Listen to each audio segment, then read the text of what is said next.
Bueno, muy buenas tardes a todos y bienvenidos al acto titulado Leyendo a Shakespeare en español. Mi nombre es Rocío García Jiménez, soy profesora titular de la Universidad de Málaga e investigadora del proyecto de investigación Políticas Editoriales en torno al español como lengua de traducción en España y América, del cual es responsable el doctor Juan Jesús Zarovera, catedrático de la Universidad de Málaga. Hoy, día de Santo Tomás de Aquino, celebramos aquí este acto, en este lugar histórico y emblemático de la ciudad de Málaga, gracias a la generosidad del párroco de la parroquia de St. George, Louis Tarrant, a quien agradecemos su colaboración en nombre del proyecto.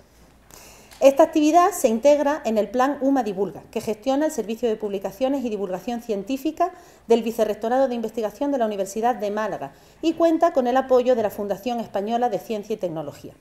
Este evento es un acto más de transferencia de conocimiento, aspecto que cada vez adquiere una mayor importancia para los investigadores universitarios de todas las ramas del saber.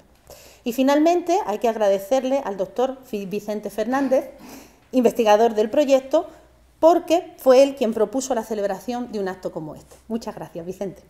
Celebramos también con este acto la multiplicidad de variantes dialectales de la lengua española, plasmadas en las traducciones de fragmentos y poemas de Shakespeare que vamos a oír, y en la presencia de 5 distinguidos traductores latinoamericanos, los profesores e investigadores Fernández Vix y Baldwin, procedentes de Chile, Calvillo, procedente de México, Margarit, procedente de Argentina, y el traductor y ensayista Pablo Inver, también argentino, que ha traducido extensamente a Shakespeare. Las versiones latinoamericanas de Shakespeare nos confirman que Shakespeare en traducción es desde hace ya mucho tiempo un patrimonio de la lengua española en todas sus variantes, lo que confiere al autor inglés un estatus prominente en la historia transversal de las traducciones en España y América, que es uno de los objetivos de nuestra investigación en el seno del proyecto.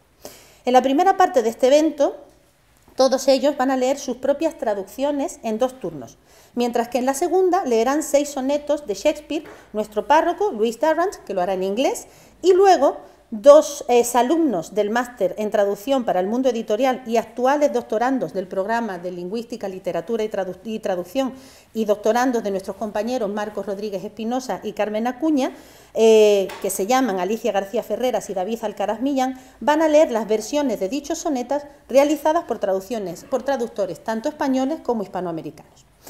Y ustedes se preguntarán, ¿por qué Shakespeare? Bueno, pues primero porque, como se ha dicho, tenemos la suerte de contar entre los profesores y traductores participantes en el coloquio que estamos celebrando estos días en el seno del proyecto con 5 traductores de Shakespeare, ni más ni menos. Y segundo, porque Shakespeare es uno de los autores canónicos que nunca envejece, tanto por la belleza de sus textos como por la vigencia de sus historias y personajes. En este sentido, el autor de Stratford nos une a todos porque nos vemos reflejados en él como en un espejo que no se ha manchado en el tiempo. Esperamos que la lectura y la selección de textos realizadas sean de su agrado y que disfruten del evento. Muchísimas gracias. Le paso ahora la palabra, le paso la palabra al párroco Louis Tarrant, gracias, que nos va a dar unas palabras de bienvenida.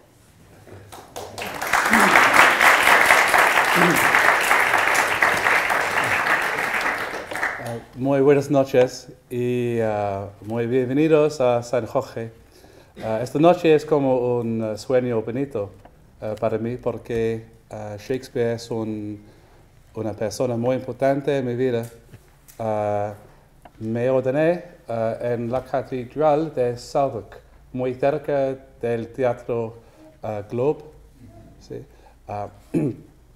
Y para mí también Shakespeare es un traductor de la condición humana. Shakespeare is really important to me because he had a very good understanding of what it meant to be human at a time when England was going through tremendous religious and political conflict. And he said in King Lear, there's a beautiful expression that let us take upon ourselves the mystery of things as if we were God's spies. It's a beautiful expression. And likewise, one of the modern writers on Shakespeare describes his work as a theatre of envy. So Shakespeare is a very contemporary figure.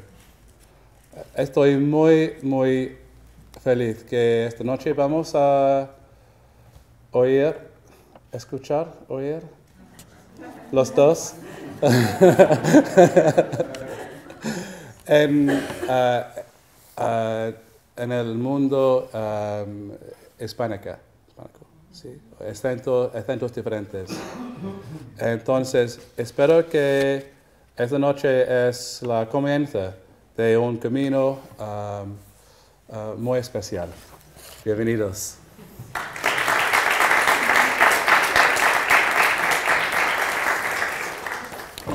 Bueno, les voy a comentar el orden de intervención. En esta primera parte, en esta primera vuelta de lectura, empezará Juan Carlos Calvillo, que leerá el soneto 55, seguido de Braulio Fernández Vix, que leerá un fragmento de Orsino, perteneciente a la Noche de Reyes.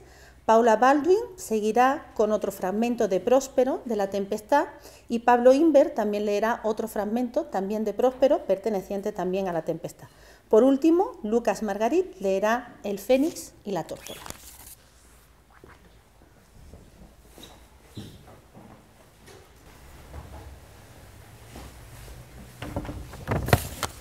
Muy buenas noches. Me sumo a los agradecimientos en primera instancia a Juan Jesús Saro, pero en realidad es un agradecimiento colectivo a todos los malagueños, a todos los colegas que nos reúnen aquí. Muchísimas gracias por la bienvenida a este bellísimo lugar. Y a más de todas las celebraciones que ya mencionó Rocío, también creo que tenemos que celebrar que 2023, además de ser un año que nos ha permitido reunirnos, es el año en el que se cumplen los 400 años de la publicación de la primera edición de las obras reunidas de William Shakespeare. Entonces hay muchas razones por las cuales celebrar, pero primero que nada el hecho de estar juntos. Este es el soneto 55 en mi traducción. Ni el mármol ni los áureos monumentos de reyes serán más perdurables que el poder de mi rima. Mis contentos harán que luzcas y destelles más que la piedra opaca que el tiempo desestima. Cuando la guerra atroz derribe la escultura e incendios desenraicen las obras de arquitectos, ni Marte con su espada ni el fuego en su bravura quemarán tu memoria aún viva en los afectos. De cara a la amenaza del olvido y la muerte vas a triunfar. Tu elogio abrirá su camino a los ojos de todo porvenir, que convierte este mundo en cenizas, su postrero destino. De este modo, hasta el juicio en que tú te levantes, vives aquí y en ojos de todos los amantes.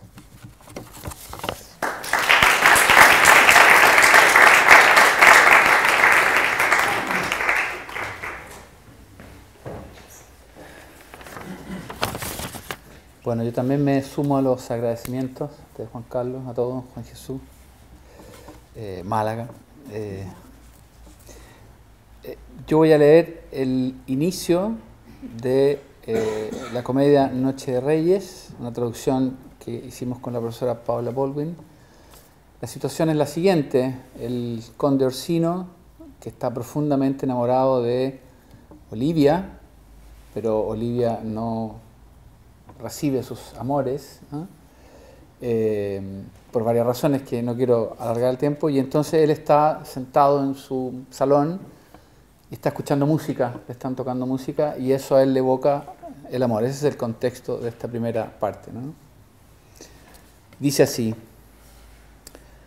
si la música es el alimento del amor, sigan tocando, dénmela en exceso, para que al hartarme se enferme el apetito y luego muera.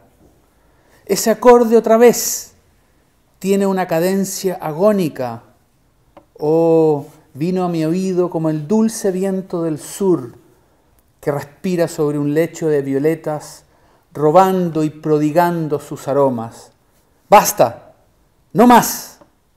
Ahora ya no es tan dulce como antes. Y cesa la música. Oh espíritu del amor, cuán vivaz y hambriento eres, pues a pesar de tu voracidad inmensa como la del mar, nada entra en ti, cualquiera sea su valor y dignidad, que no se debilite y desfallezca en apenas un minuto. Tan lleno de formas imaginarias es el amor, que todo en él resulta elevada fantasía. Muchas gracias.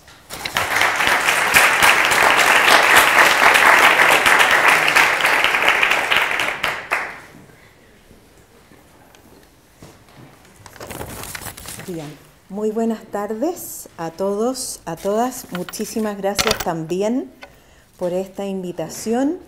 Mi nombre es Paula Baldwin y trabajo traduciendo algunas cosas con el profesor Braulio Fernández y otras por mi cuenta. Lo que voy a leer a continuación es un fragmento del acto cuarto de La Tempestad, que es un romance shakespeariano, donde el protagonista, Próspero, que es un mago, ha pasado por un momento de gran agitación, ha estado muy nervioso, además le está entregando a su hija a un joven pretendiente que ni siquiera conoce tan bien, y en un momento da la impresión de que desconectara del mundo, se ensimismara y comenzara a reflexionar acerca de qué es la vida. Tal como el párroco decía, Shakespeare tiene esos pensamientos, esas reflexiones profundas que nos hacen a nosotros también pensar. Y el meollo está en una frase que es una de mis favoritas. A ver si se nota. Entonces Próspero dice: «Usted se ve agitado, hijo mío, como si estuviese consternado. Ánimo, señor. Nuestro espectáculo ha concluido. Estos actores, como ya le dije, eran todos espíritus y se han fundido con el aire, con el tenue aire. Y como la efímera sustancia de esta visión, las torres coronadas de nubes, los magníficos palacios, los solemnes templos y hasta el mismo gran globo, sí, todo lo que habita en él habrá de desaparecer. Tal y como se desvaneció esta insustancial escena, sin siquiera dejar una estela detrás.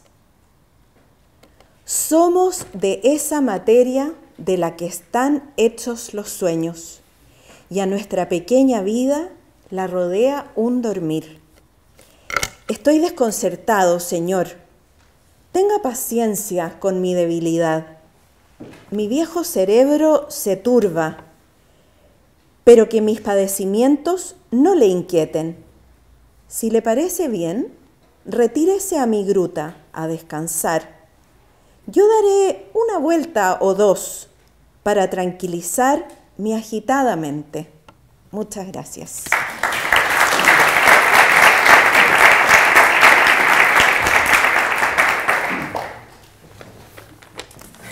Bueno, hola. Muchísimas gracias a Juan Jesús, a Málaga, al párroco. Considero una especie de regalo de la vida y gran honor estar aquí parado en este momento. Yo voy a leer también un pequeño fragmento de La Tempestad. Es el epílogo en boca de Próspero, que tiene una cualidad particular. Es algo bastante común en obras de Shakespeare que al final aparezca alguno de los actores en esa situación un poco ambigua entre que no es claro si es el personaje o si ya toma la voz el actor para hablar. Y en este caso se junta además con que en cierto sentido podría ser la voz del autor, o así se ha interpretado muchas veces, porque es la última obra que escribe Shakespeare solo. Después escribe otra más, pero en colaboración. Entonces, Próspero ha manejado los hilos de toda la obra con sus artes mágicas y aquí depone sus artes mágicas, ¿no? Entonces, termina la obra el actor abandona su papel, Próspero abandona su magia y quizás Shakespeare también la suya porque va a dejar de escribir. En cierto sentido, este tendría que ser el último texto que leemos porque sería el pedido final de aplauso, ¿no? Claro, pero este sería el aplauso para todo el espectáculo. Ya mis hechizos los dejé de lado, solo mis propias fuerzas me han quedado, y son escasas. Ahora es la verdad, podéis dejarme en esta soledad, o a Nápoles enviarme. Por favor, cuando obtuve el ducado y al traidor lo he perdonado, no me hagáis que viva por hechizo en esta isla improductiva. Soltadme de estos lazos tan tiranos con ayuda de vuestras propias manos. Gentil aliento vuestro debe inflar mis velas o mi plan va a fracasar, el de agradaros. Ya carezco en tanto de espíritus, del arte del encanto, y mi fin es la desesperación. Si es que no me socorre la oración y penetra hasta la piedad más alta, al punto que libere toda falta. Si por pecados esperáis clemencia, hacedme libre con vuestra indulgencia.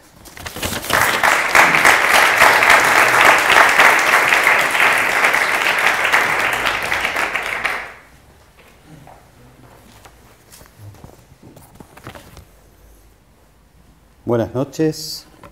También quiero agradecer a Juan Jesús por la invitación, al párroco por este bellísimo espacio para esta lectura y a todos también, todos los que vinieron a escucharnos en estas versiones de Shakespeare. Yo voy a leer El Fénix y la Tórtola, que es un poema alegórico que se publica por primera vez en una antología de 1601 y es un poema un poco más extenso que los fragmentos que leyeron recién. Un poema alegórico donde se reflexiona acerca de la naturaleza del amor. Que el pájaro que cante más alto sobre el solitario árbol de Arabia sea el heraldo triste y su trompeta, a cuyo sonido las castas alas obedezcan. Pero tú, mensajero bullicioso, vil procurador del demonio y augur del final de la fiebre, no te acerques a esta bandada.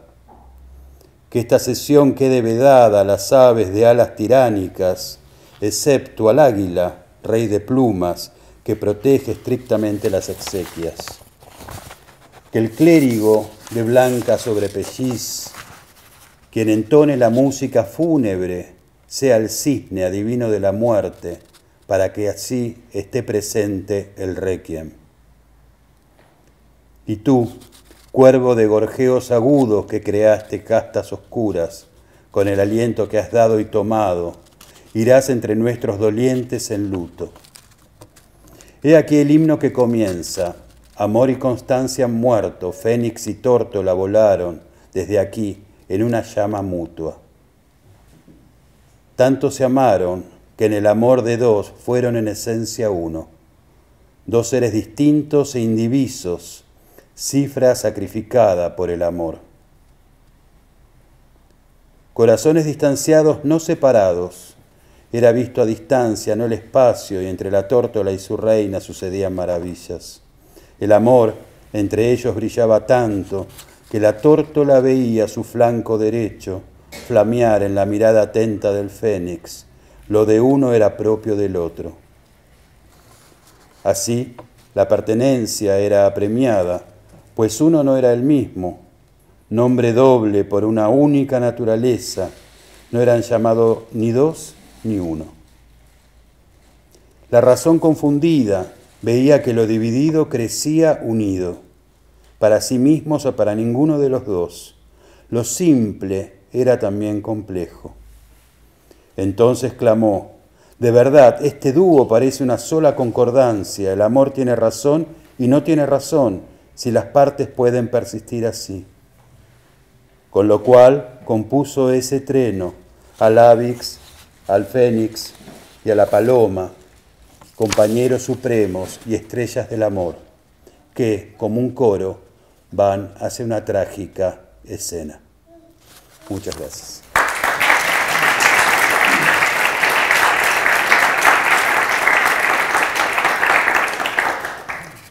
Qué bonito. Muchísimas gracias. Vamos con la segunda ronda. Juan Carlos Calvillo se va a volver a levantar y nos va a leer un fragmento de Otelo. Braulio Fernández Pix nos va a leer un fragmento del Rey Lear. Lo mismo va a hacer Paula Baldwin, otro fragmento del Rey Lear. Pablo Inver nos va a leer 2 sonetos, el soneto 87 y el 121. Y Lucas Margarit terminará con Treno.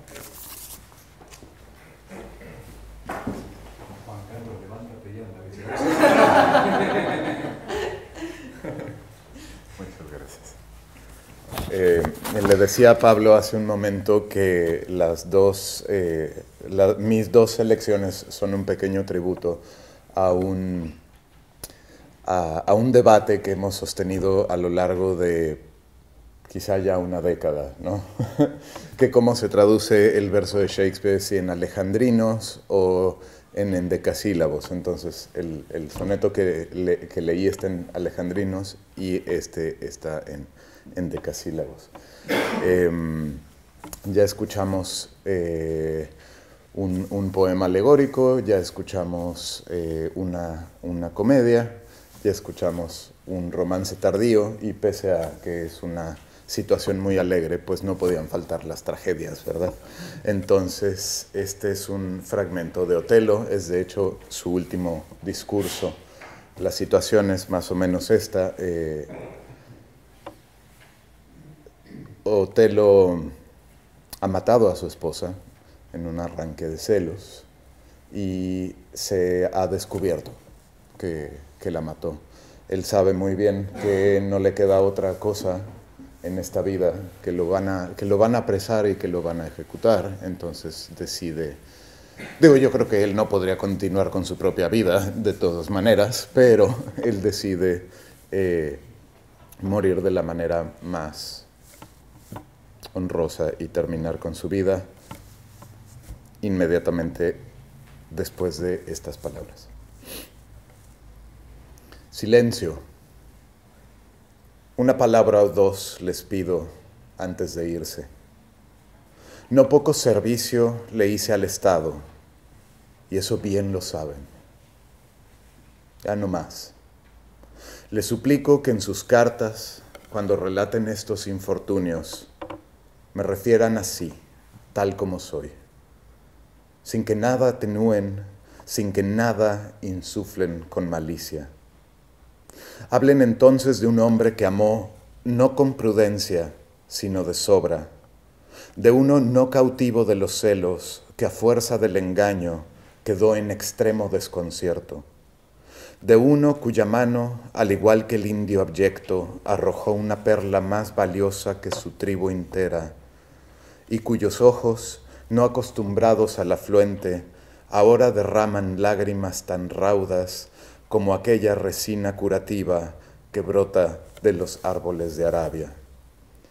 Pónganlo todo por escrito, y digan además que en Alepo, una vez, cuando un turco perverso y en turbantes se atrevió a pegarle a un veneciano y a ofender al Estado, yo agarré de la garganta al perro circunciso y así lo asesiné.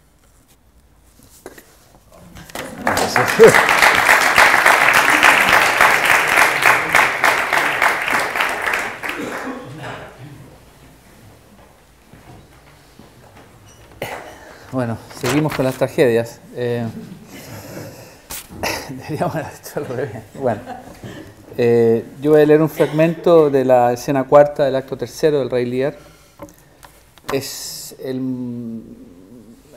relativamente el centro de la tragedia, es el momento donde la locura, el dolor, el abatimiento, la desolación de Lear llega a su máximo momento, ¿no? Hay una tormenta gigantesca y él está solo, un anciano solo, sus hijas le han cerrado las puertas de la casa y está acompañado por el bufón y por su fiel Kent, que en ese momento no es Kent, está disfrazado o se hace pasar por otra persona, Cayo. Y de pronto aparece un hijo de su fiel servidor, Gloucester, que se llama Edgar, quien hace ya algunas escenas viene temiendo por su vida, que lo van a ejecutar. Y entonces aparece como el pobre Tom, una especie de enfermo mental escapado del hospital de St. Mary of Bethlehem, o Mary o Bedlam, la contracción, ¿no? Hospital es mucho decir para tiempos de Shakespeare, ¿no? Y aparece como un verdadero gusanillo humano, ¿no? Y he tomado la parte en que, bueno, él está delirando, Edgar está delirando y dice que va a aparecer, o juega que está delirando, que va a aparecer demonios. Esta es la parte un poco más cuerda que él dice de ese diálogo con Lear, ¿no? Entonces Lear en un momento le pregunta, ¿qué ha sido? ¿No? Y Edgar, el pobre Tom, le contesta, un sirviente, orgulloso de corazón y mente, que ricé mis cabellos, llevé guantes en mi gorra, servía el deseo del corazón de mi amada y cometí el acto de la oscuridad con ella. Juré tantos juramentos como palabras hablé y los rompí ante el dulce rostro del cielo. Uno que durmió en la maquinación del deseo y se despertó para realizarlo. Amé mucho el vino, jugué a los dados con fruición y de mujeres superé al turco. Falso de corazón, ligero de oído, sanguinario de manos, glotón en la pereza, zorro en el disimulo, lobo en la codicia, perro en la locura, león en la cacería. No dejes que el taconeo de los zapatos ni el rozar de las sedas traicione tu pobre corazón a la mujer. Aleja tus pies de los burdeles, tus manos de los bolsillos, tu pluma de los libros de los prestamistas y desafía al demonio infame. Todavía sobre el espino blanco sopla el viento frío, dice sum, noni, delfín, mi niño, se, déjalo que trote. Y ve una acotación que dice la tormenta continúa, ¿no? Y dice Lear, bueno, estarías mejor en una tumba que enfrentándote con tu cuerpo desnudo a este estruendo de los cielos. No es el hombre más que esto. Obsérvenlo bien. No le debes la seda al gusano, la guarida a la bestia, la lana a la oveja, el perfume al gato. Aquí habemos tres que ya no somos simples. Tú eres la cosa misma. Un hombre despojado no es más que un pobre, pelado y bípedo animal como tú. Fuera, fuera, ropajes, vamos, desabotonen aquí. Y bueno, se raja sus ropas y es sujetado por Kent y el bufón. Gracias.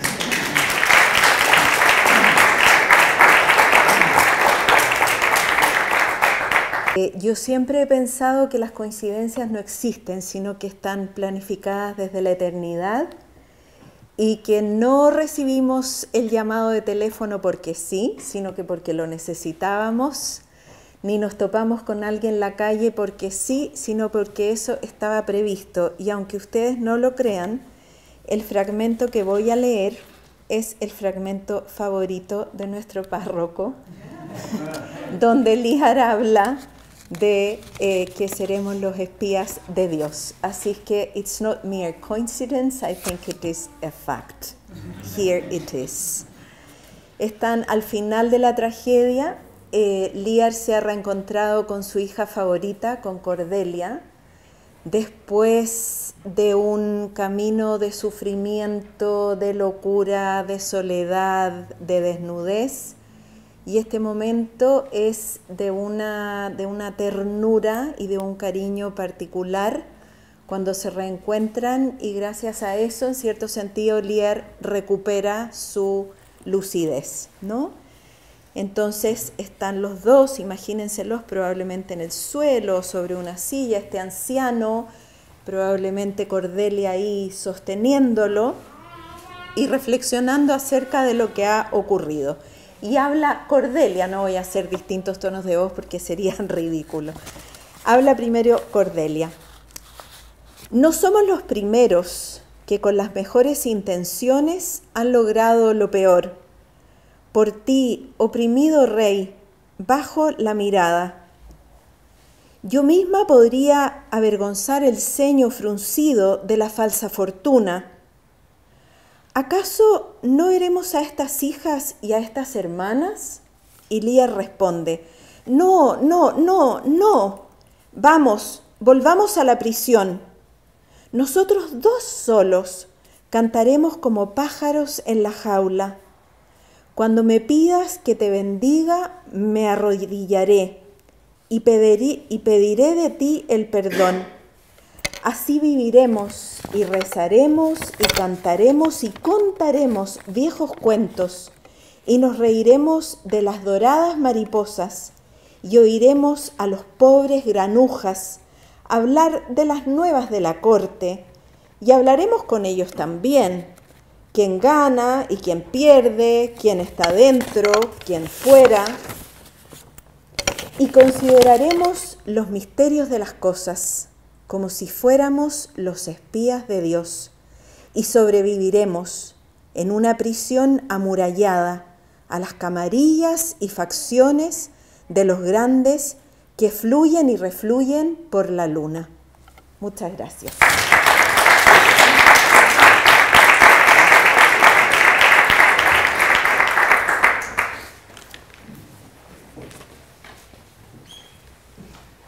Nunca me había pasado de estar así en una seguidilla de traducciones de fragmentos de Shakespeare. Está muy interesante como experiencia. Ojalá el resto sienta algo similar. Voy a leer dos sonetos. Yo traduje los sonetos, una parte los había traducido Manuel Mujica Lainez, yo traduje todos los que no había traducido él, que eran poco más de 2/3. Lo traduje todo en versos alejandrinos sin rima, pero dos los traduje con rima y los puse como apéndice, es decir, además de la traducción en el conjunto sin rima, al final puse como apéndice dos traducciones distintas de esos dos mismos sonetos con rima, que son las que voy a leer ahora.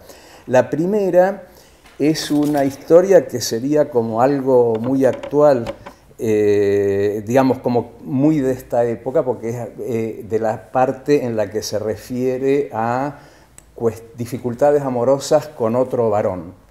Digo, algo que hoy en día se está empezando a plantear con más libertad de la que de la que había hace no mucho tiempo acá, y esto lo hace Shakespeare hace más de 400 años, ¿no? Bueno, nada, voy leyendo. Adiós, eres muy caro para mi posesión, y muy probablemente conoces tu estimado. Tu carta de valía te da liberación. Ya mis fianzas en ti tienen plazo agotado. Pues ¿cómo te retengo si no eres tú aquiescente? Y para esas riquezas, ¿cuál mi merecimiento? La causa de ese bello regalo en mí está ausente, y mi patente entonces retorna a su cimiento. Te entregaste tú mismo sin saber tu valor, o a mí a quien lo entregaste creyéndome distinto. Tu gran regalo entonces, surgido de un error, cuando mejor se juzga, regresa a su recinto. De ese modo te tuve, como adula el soñar, un rey durmiendo, pero nada así al despertar. Y ahora voy a leer, ese era el soneto 87 y ahora voy a leer el 121. Es mejor ser un vil que vil ser estimado, cuando el no serlo obtiene el reproche de serlo, y el justo goce acaba, que es así sentenciado, en vez de al sentir nuestro, como otros quieren verlo.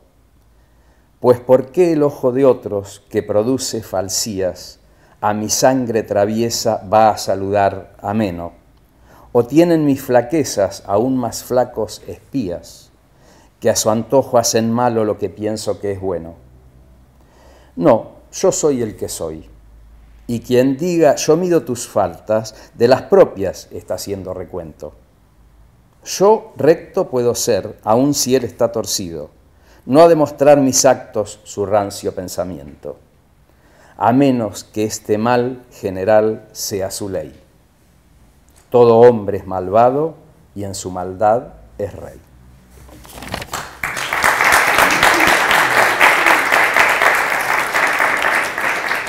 Una pequeña cosita que quería decir antes y me olvidé y me acordé ahora.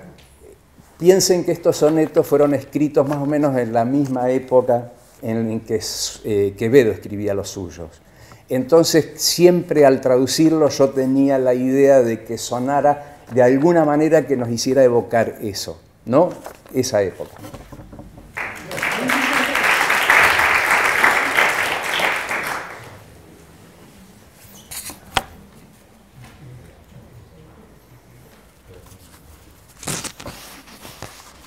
En el poema anterior, en un momento se anuncia que se va a cantar un treno.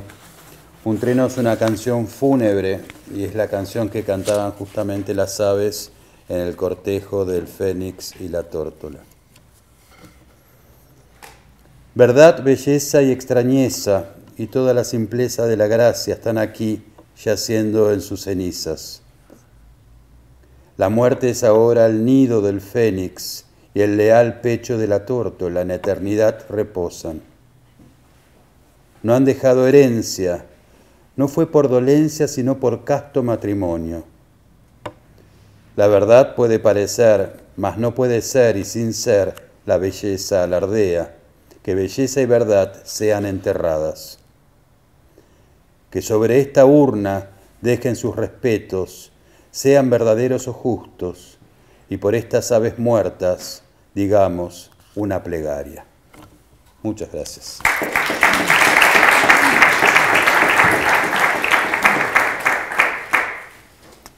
Bueno, pues damos por concluida la primera parte, que a mí me ha parecido muy interesante, porque no solamente ha sido una exposición, ¿no?, de diferentes poemas de Shakespeare, sino que hemos podido escucharlos en las diferentes variantes del español y en las diferentes traducciones, que lo hablaba ayer precisamente con Pablo, que Pablo me dijo, haz hincapié en que la gente sea consciente de que las traducciones son tan diferentes como hay tantas traducciones como traductores hay. Entonces, si pueden fijarse en eso, si pueden prestar atención en eso, que creo que además va a ser ahora más, en la segunda parte esto va a estar más patente, creo que es una experiencia muy interesante. Comenzamos con la segunda parte y voy a hacer una pequeña introducción sobre los sonetos de Shakespeare. La fama de Shakespeare poeta descansa sobre todo en sus sonetos. Publicados en 1609, momento en que pasaron casi desapercibidos, son hoy, tras 4 siglos de controversias y enigmas, la parte más viva y conocida de la poesía de Shakespeare. 154 textos de una belleza turbulenta que siguen, después de tanto tiempo, resistentes e incólumes al asedio crítico. Y es que los sonetos son el mapa de un territorio propicio a la conjetura, a la especulación. Todo es aquí indicio e incertidumbre, desde la dedicatoria de la primera edición a un misterioso Mr. W.H., que puede ser William Wriothesley, conde de Southampton, o quizá William Herbert, conde de Pembroke, a la ambigüedad sexual a la que alude la voz lírica que habla en ellos, alusiva y elusiva, de complicidades secretas y connotaciones que nunca podremos entender por completo. Porque, como dice Stanley Wells, sabemos más cosas de la vida de Shakespeare de las que se dicen, pero no aquellas que en realidad nos gustaría saber. Hay una multiplicidad de temas en los sonetos, entre otros una reflexión minuciosa sobre el amor y el desamor, sobre el paso devastador del tiempo, sobre la muerte, sobre la tortura de las emociones enfrentadas, sobre la pasión física, sobre la espiritualidad, salpicada a veces de grosería y algún que otro lugar común, pues no todo es genial en Shakespeare, así como una variedad de tonos que van de lo más elegante a lo coloquial y un uso medido y oportuno de la antítesis, pero también de la ambigüedad y de la paradoja, presentes en todos los poemas. Son, por tanto, textos complejos que provocan constantes perplejidades en torno a un triángulo amoroso compuesto por el poeta y 2 objetos de deseos, uno masculino, un joven de alta alcurnia al que el poeta llega a amar con gran intensidad, y otro femenino, rodeado de misterio, de la que sabemos que es infiel al poeta, pero de la que éste parece incapaz de prescindir. En los sonetos, el deseo de poseer se transmite mediante la descripción y las imágenes, y las metáforas, expresadas en versos, se convierten en un modo sutil y distinto de atrapar o inmortalizar al ser corpóreo. Vamos a oír ahora los sonetos 71, 106 y 116, en traducciones de los españoles Agustín García Calvo, Alfredo Gómez Gil y Angelina Damians de Bular, y de los latinoamericanos Miguel Ángel Montesanti, Manuel Mujica Lainez y Fernando Marrufo. Leen Luis Darrant en inglés y David Alcaraz Millán y Alicia García Ferrero en lengua española. Ahora es donde se va a apreciar, creo que muy bien, esa diferencia de los traductores. Adelante. Luis lee el 71 y David y Alicia. Read it now. Yes, you read now. 71.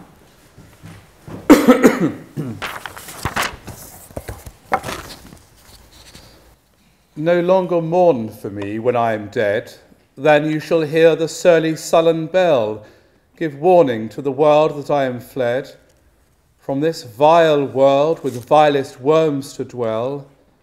Nay, if you read this line, remember not the hand that writ it, for I love you so, that I in your sweet thoughts would be forgot. If thinking on me then should make you woe, oh, if I say you look upon this verse, when I perhaps can pound it down with clay, do not so much as my poor name rehearse, but let your love even with my life decay, lest the wise world should look into your moan, and mock you with me after I am gone.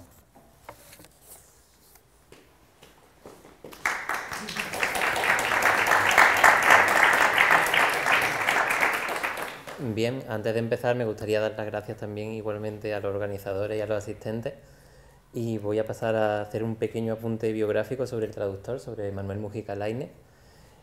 Simplemente comentar que es de Argentina, es escritor, aparte de traductor, tiene varias obras bastante reconocidas, varias novelas históricas y fantásticas, y vierte los sonetos, una selección de ellos, como bien ya se ha dicho, en la década de 1960, y se reeditarán en ocasiones posteriores, y voy a pasar ya sin más dilación a la lectura del soneto 71, en traducción de Manuel Mujica Lainez. Cuando haya muerto, llórame tan solo, mientras escuches la campana triste, anunciadora al mundo de mi fuga, del mundo vil hacia el gusano infame, y no evoques, si lees esta rima, la mano que la escribe, pues te quiero tanto que hasta tu olvido prefiriera a saber que te amarga tu memoria. Pero si acaso miras estos versos, cuando del barro nada me separe, ni siquiera mi pobre nombre diga, y que tu amor conmigo se marchite, para que el sabio en tu llorar no indague y se burle de ti por el ausente.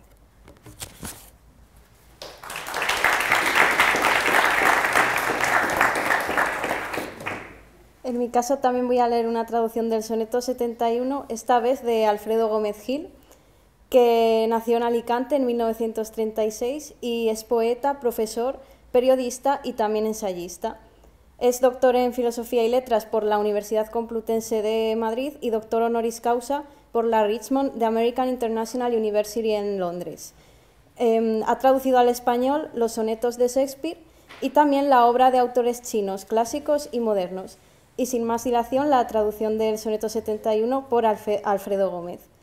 No llores por mí cuando haya muerto más tiempo, que el que dure el fúnebre clamor de la campana, anunciando al mundo que huí de su vileza, para entre los más viles gusanos habitar. Más aún, si estas líneas leyeras, no te acuerdes de la mano que las escribió, pues tanto os amo que quieras ser olvidado de tus dulces pensamientos, si el pensar en mí hubiese de causarte dolor. Oh, digo, si lees este verso, cuando quizás yo ya esté mezclado con la arcilla, no repitas siquiera mi pobre nombre, sino que deja que tu amor perezca con mi vida. No sea que el sabio mundo escuche tus gemidos, y por mí se mofe de ti cuando ya me haya ido.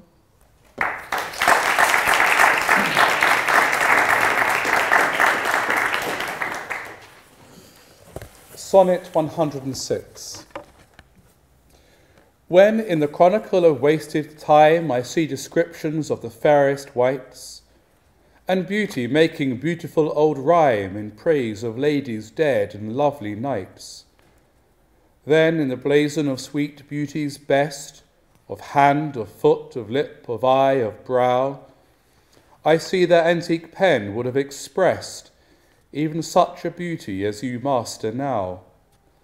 So all their praises are but prophecies of this our time, all you prefiguring, and for they looked but with divining eyes, they had not skill enough your worth to sing. For we which now behold these present days have eyes to wonder, but lack tongues to praise.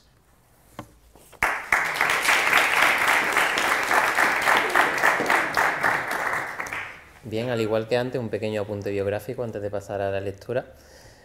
Voy a leer el soneto 106 en traducción de Miguel Ángel Montezanti, esta vez, traductor argentino, investigador y docente de traducción literaria en la Universidad de La Plata, y traduce los sonetos en el año 1987, en la primera ocasión se reeditan en el año 2003 y en el año 2011 lleva a cabo una retraducción de los sonetos en la variedad rioplatense del castellano, con motivo de los 400 años de la publicación original de la obra. Y paso a la lectura. Soneto 106 en traducción de Miguel Ángel Montezanti. Cuando en crónicas viejas averiguo, viendo la descripción de lo admirable, que la belleza embellece el beso antiguo, por dama muerta o caballero amable, que en el blasón de la belleza suma, del pie, la mano, el labio, el ojo, el ceño, ¿acaso procuró su antigua pluma expresar la beldad de que eres dueño? Así fueron sus lauros, vaticinio del tiempo actual, y te prefiguraban, al no ser su mirar más que escrutinio. Tu excelencia presente no cantaban, ni siquiera nosotros que te vemos, para darte alabanza voz tenemos.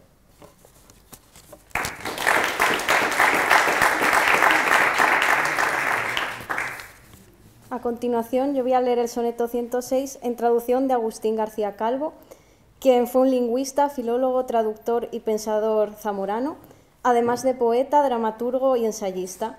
Asimismo, destacar que formó parte del Círculo Lingüístico de Madrid, junto con Rafael Sánchez Ferlosio y Carlos Piera. En 1964 ocupó una cátedra de lenguas clásicas en la Universidad Complutense de Madrid, pero posteriormente, en 1965, se le destituiría en el contexto de la dictadura franquista.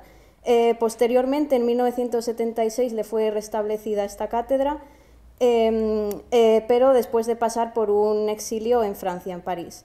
García Calvo tradujo a Parménides, a Aristófanes, al Marqués de Sade y también llevó a cabo traducciones en versiones rítmicas de Shakespeare, por citar algunas, Macbeth, Sueño de una noche de verano y los sonetos. A continuación, el soneto 106 en traducción de Agustín García Calvo. Cuando en las crónicas del tiempo ido inmerso, leo retratos de bellezas singulares, y cómo hace hermosura hermoso el viejo verso, que las damas muertas y gentiles pares. Allí, en la flor de la belleza y la ufanía, de mano o pies o labios, ojo o frente, intuyo que aquella antigua pluma dibujar quería, belleza tal como esa que hoy es feudo tuyo. Así, no son sus loas más que profecía de nuestro tiempo, todas a prefigurarte, que al que con ojos de adivino te veía, para cantar tus gracias le faltaba parte. Y hoy, que vemos venido el día ya, nos mengua, para alabar lo que los ojos ven, la lengua.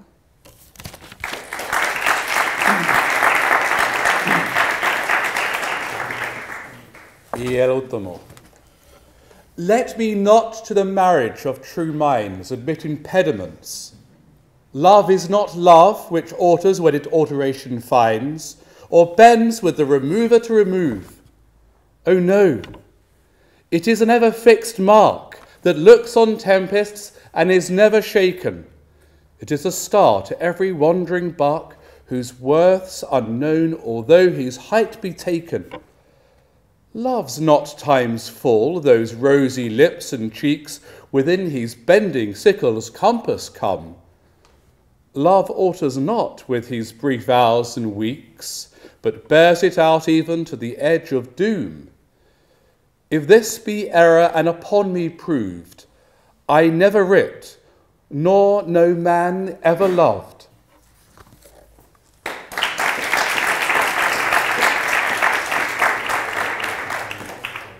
Bien, continuaremos con el soneto 116 también, en traducción de Fernando Marrufo, en esta ocasión, de Mérida, nacido en Mérida, en México, y es pintor y poeta, aparte de traductor, con formación en diversas universidades alrededor del mundo, y fue el primer mexicano en traducir los sonetos completos de Shakespeare al español. La traducción se publicó en el año 2002, pero él falleció un año antes de esta publicación. Y paso a la lectura. A la unión de dos mentes verdaderas no se ponga ningún impedimento. El amor no es amor cuando lo altera un venial o un baladí contratiempo. El amor es algo permanente, que no altera en vecinas tempestades. Es la estrella polar, guía evidente, de inmutable actitud y cualidades. El amor no es un tonto del tiempo, y este no le escatima su atención. El amor no cambia en un momento, ni muda por un quiz su orientación. Si esto es falso y se me haya comprobado, no existe amor, ni nunca ha perdurado.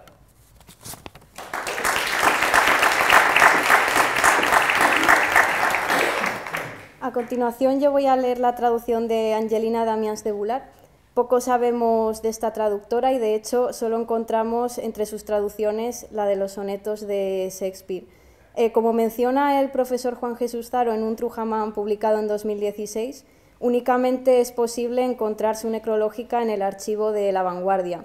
Y además en esta publicación únicamente se menciona que fue la esposa del abogado y escritor Alexandre Bullard y Rialp y que falleció en 1944, curiosamente el año en que se publicó la traducción de los sonetos. Sin embargo, hemos decidido incluirla para dotar de visibilidad a otra voz femenina de la traducción y además no se puede dejar de mencionar que fue la primera en traducir en España los sonetos completos. A continuación, la traducción de Angelina Damians de Bullard. Ningún impedimento adquirir quiero, al alcance de fieles voluntades. El amor no será muy verdadero, si se entibia al hallar contrariedades. Oh no, faro es amor fijo y constante, que resiste el furor del mar airado. Clara estrella, que guía al navegante, en noche tenebrosa extraviado. No es del tiempo locura caprichosa, aunque no escapen al fatal verdugo, frescas mejillas de color de rosa. Hasta el fin de la vida extiende el yugo. Si esto es error y fuera en mí probado, ni he escrito nunca, ni hombre alguno amado.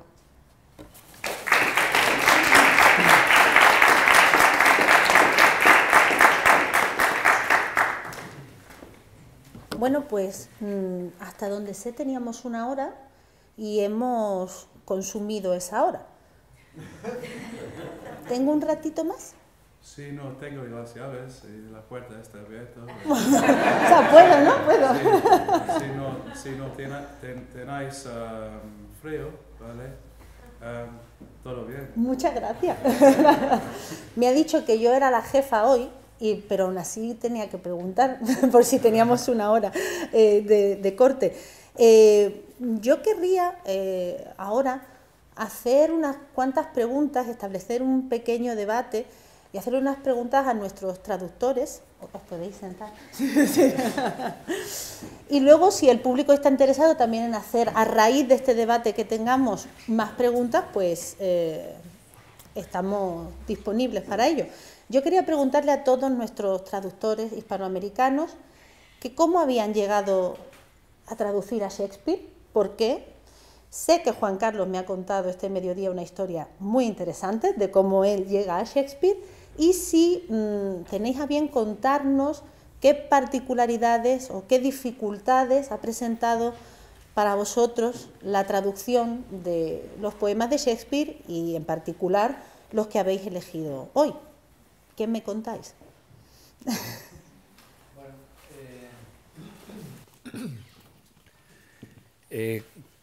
Nuestra primera traducción con la profesora Baldwin fue La Tempestad.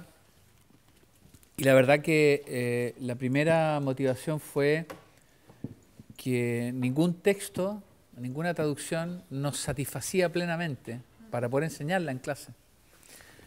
Y, motivo didáctico, entonces, motivo didáctico. Motivo didáctico y egoísta también, ¿no? Porque queríamos, además, bueno, obviamente que habían buenas traducciones, pero sin el aparato crítico que nosotros creíamos que era necesario que esas ediciones estuvieran para los estudiantes y principalmente por una cuestión de la cual suelen adolecer no todas, pero suelen adolecer las traducciones en español de las obras de Shakespeare, que no distinguen el verso de la prosa, que es muy importante en la dramaturgia de Shakespeare, por muchas razones, pero principalmente por la caracterización de los personajes, y porque tampoco se indica, rara vez se indica la numeración de los versos, entonces es muy difícil enseñar.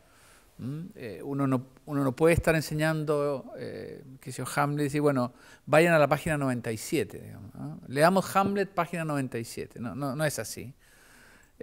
Como tampoco dice, leamos San Pablo, página 48, ¿no? Hay un modo de citar a Shakespeare. Así que esa fue la principal razón. Y bueno, también nos pareció que La Tempestad era, como la primera empresa de traducción, era un texto relativamente breve, no es el más breve de Shakespeare, pero es de los más breves. Y bueno, complejidades tuvimos muchísimas. Pero yo creo que la mayoría las tuvimos en El Rey Lear, no tanto La Tempestad, pero en fin. Muchas gracias. Yo simplemente quisiera agregar que el trabajo de traducción conjunta es maravilloso, porque si ya es difícil traducir en cualquier idioma, como todos sabemos, griego, chino, inglés, francés, etcétera, a veces uno se ve enfrentado a unas disyuntivas y sobre todo cuando no hay otros textos para cotejar, etcétera, etcétera. Ahora hay diccionarios maravillosos, etcétera, pero hace unos años no. Es muy bueno traducir con otra persona, porque así nosotros por lo menos lo que hacemos es, primero, dedicamos mucho tiempo a comprender bien el texto, nos ponemos de acuerdo, qué edición vamos a usar, por qué el personaje dice tal cosa, por qué no, qué piensas tú. Leemos artículos teóricos sobre la obra, lo que han dicho los expertos, y una vez que ya estamos de acuerdo, recién ahí, después de unos 2 o 3 meses más o menos de estudio, empezamos a traducir. Y funcionamos perfecto. De repente peleábamos por alguna palabra o algo así, pero nada grave, sin golpe. A gritos. Y llegábamos a un consenso que también es interesante, porque son 2 personas viendo y entendiendo lo mismo. Y de las dificultades, yo creo que aquí los colegas van a compartir. Bueno, la sintaxis diferente. En Shakespeare tú a veces encuentras el verbo, uno suele decir sujeto, verbo y predicado, pues en Shakespeare el verbo puede estar en la línea 16 y antes no hay verbo. La sintaxis, el encabalgamiento, que es que de un verso fluye al otro la misma idea, la musicalidad del lenguaje, bueno, que el sistema métrico inglés, por supuesto, no tiene un equivalente, entonces hay que tomar decisiones diferentes. Perdón, ¿puedo preguntar cómo traducís? Es decir, cuando traducís a 4 manos, ¿qué hacéis? ¿Cada uno viene con su versión y luego se pone en común? ¿O os ponéis los dos? No, o sea, como decía Paula, primero nos ponemos de acuerdo, hacemos una hermenéutica común del texto, ¿no? Estamos de acuerdo en que esto es. Tenemos todo el texto en inglés ya puesto en el ordenador y empezamos línea por línea. ¿Línea por línea? ¿Los 2 juntos? Sí, los 2 juntos. Línea por línea. Unas sesiones de 4 horas y vamos avanzando según eso. Claro.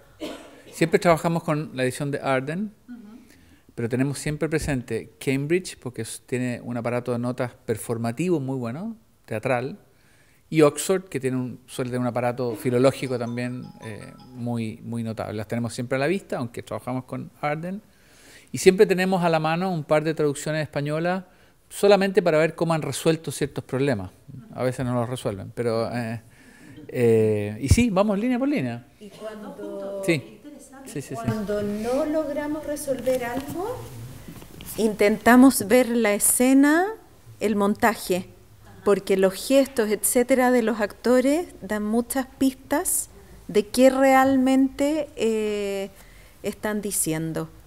Bueno, muchos diccionarios navales, diccionarios de términos de guerra, porque Shakespeare ahí se pasea.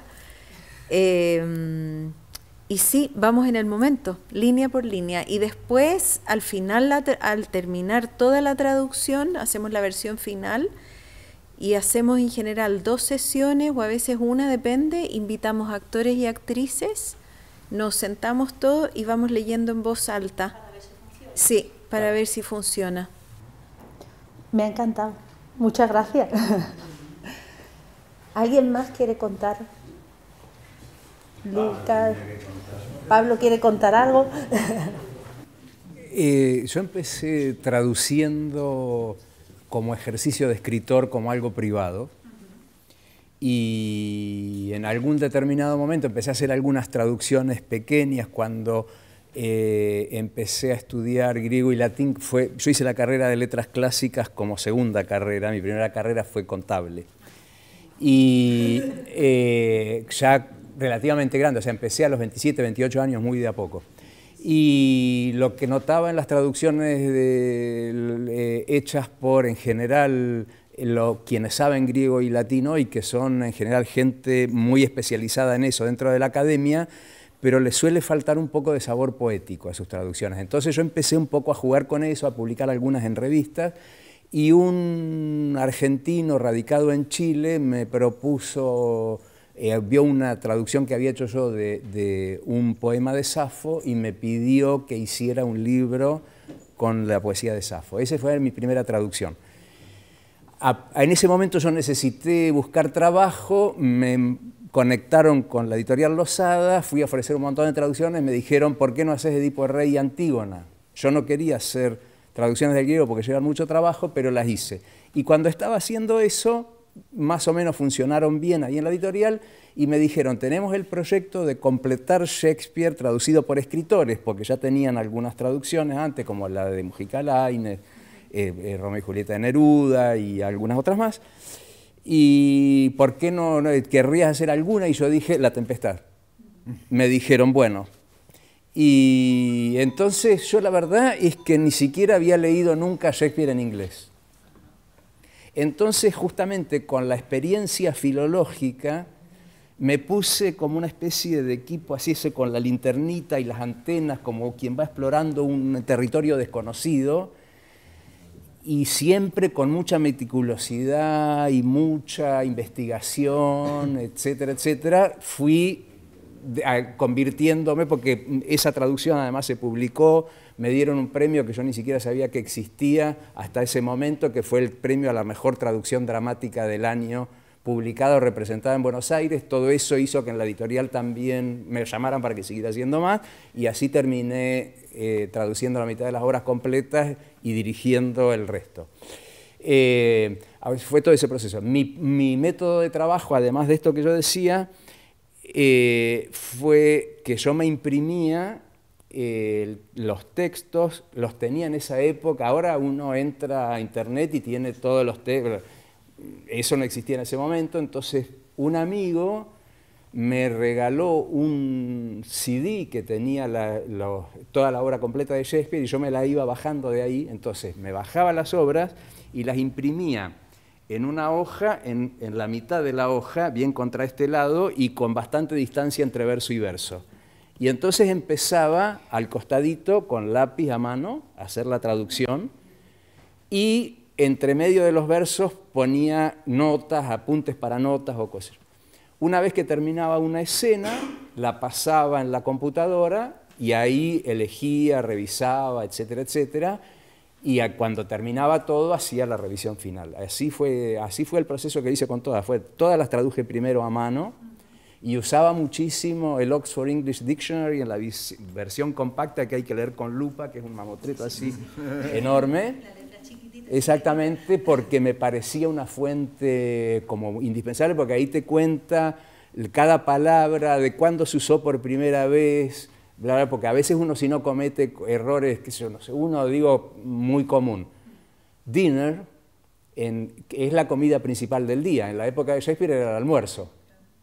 Ahora se tiende a traducir. Entonces uno se encuentra muchas veces traducciones de Shakespeare que traducen dinner como cena, y resulta que son las 11 de la mañana. Bueno, esas cosas. Una cena muy temprana. ¿Algo que decir? Pues me temo que mi respuesta a cómo empecé a traducir Shakespeare, o por qué empecé a traducir Shakespeare, que no he traducido mucho en realidad, es una respuesta muy poco satisfactoria y la puedo resumir en que me resulta irresistible. Es simplemente eso. Es una pulsión, un impulso traductor, creo yo. Y me sucede con todas las cosas que admiro, de la manera en que admiro a Shakespeare. Leo algo que me produce reverencia, que me da éxtasis de una cosa bella. Y supongo que soy muy envidioso porque quiero participar de ese resultado, ¿no? de ese efecto que produce la lectura. No es envidioso en realidad, porque creo que lo que me gustaría hacer es darle esa experiencia a un montón de personas, ¿no?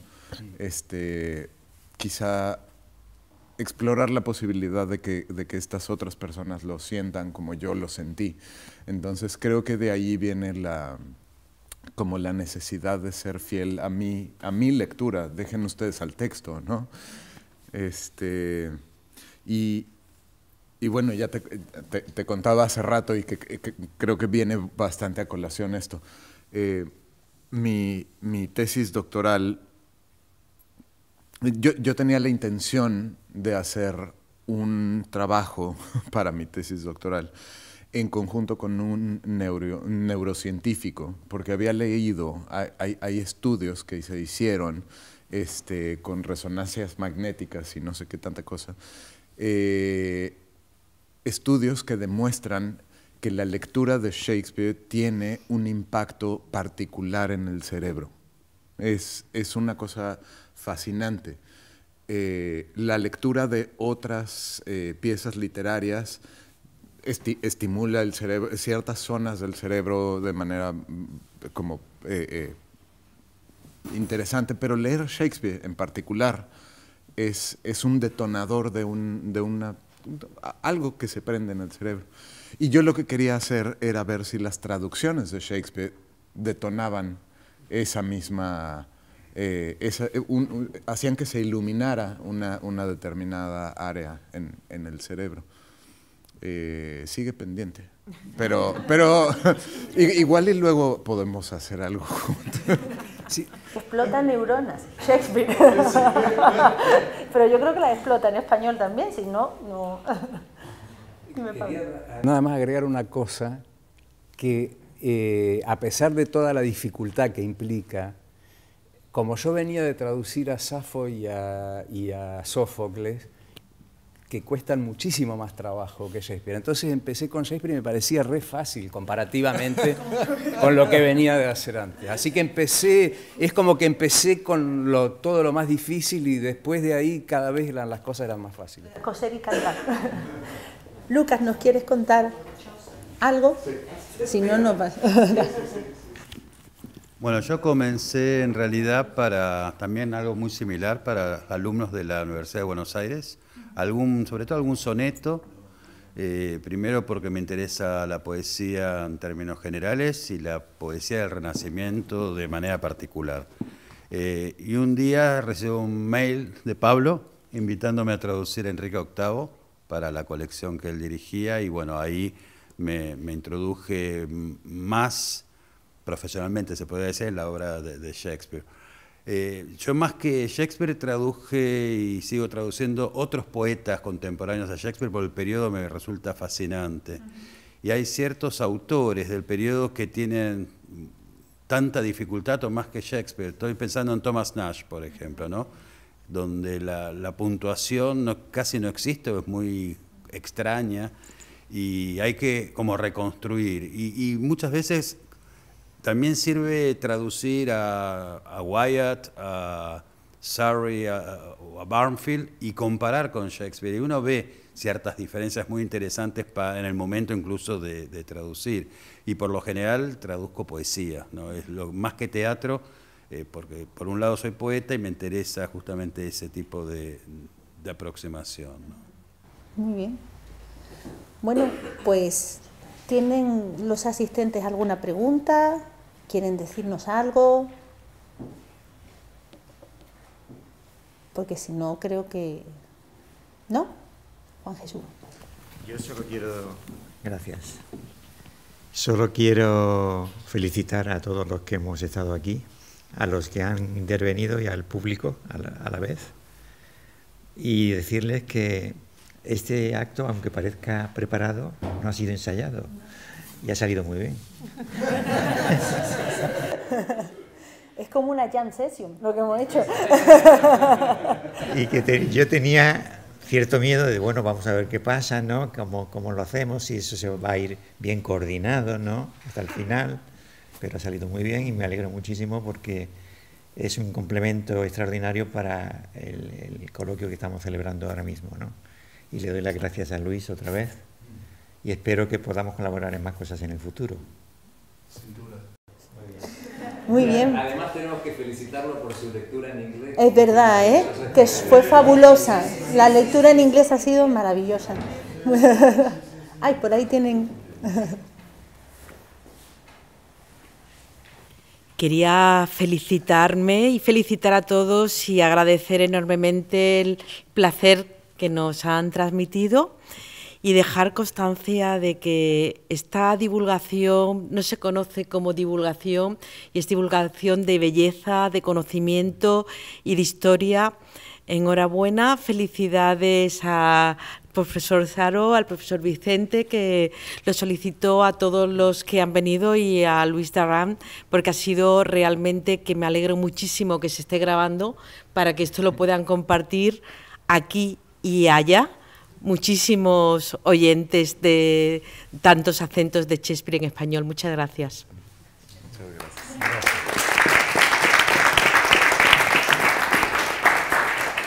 Pues creo que no ha habido mejor manera de celebrar Santo Tomás de Aquino, de celebrar a Shakespeare, de celebrar al español en todas sus variedades y de celebrar la traducción, que para mí es lo mejor del mundo. Así que nada, muchísimas gracias.